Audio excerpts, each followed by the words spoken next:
NATO testing underwater AI drones off the coast of Europe to deter Russia. Thousands of miles of underwater cables carry about 95% of global internet traffic. NATO is testing new sea drones that can use artificial intelligence to detect suspicious activity near underwater infrastructure. 14 members of the NATO alliance, along with Sweden, have teamed up for multiple exercises over 12 days off the coast of Portugal to test underwater sea drones that have real-time ability to send a deterrent signal to the enemy, be it Russia or somebody else, said Lieutenant General Hans-Werner Wehrmann, head of NATO's cell for protecting undersea infrastructure, according to a report from Bloomberg. The exercises, dubbed Dynamic Messenger 23 and Robotic Experimentation and Prototyping with Maritime Unmanned Systems, REPMAS 23, will bring together over 2,000 civilian and military personnel with a focus on integrating maritime unmanned systems into the alliance's operations and test new technologies that are currently under development. The exercises come almost exactly a year after the intentional bombings of the Nord Stream 1 and 2 pipelines in the Baltic Sea, which highlighted NATO's difficulty in deterring attacks and monitoring suspicious activity around critical underwater infrastructure. While many members of the alliance have suspected Russian involvement in the attack, NATO has yet to formally assign responsibility to any nation or organization.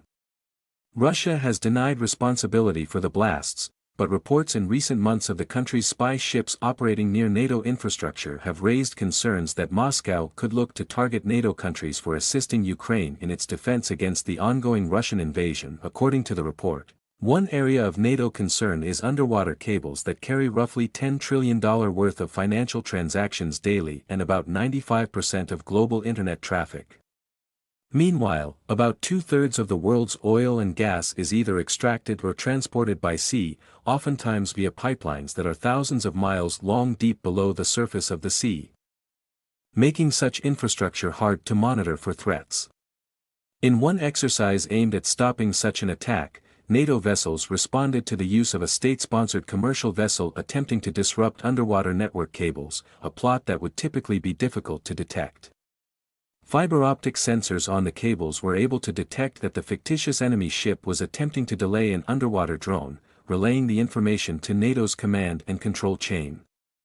After the threat was confirmed, NATO responded by sending a fleet of aerial, surface and underwater drones to intercept the threat and escort the suspicious vessel out of the area.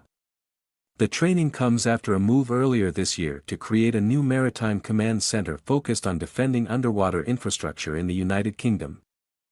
With NATO agreeing to set up improved information sharing systems between members of the alliance and partners in the private sector to help better detect and deter attacks on infrastructure, according to Wehrmann, the Nord Stream explosions caused pipeline operators to become very nervous and sparked a full-scale scans of nearly 6,000 miles of pipelines. They did it, but it cost them a fortune. And they don't want to do this necessarily again, Wehrmann told Bloomberg. We want to have the speediest information exchange between the actors as possible because if we want to detect suspicious behavior in real time, we have to act very quickly.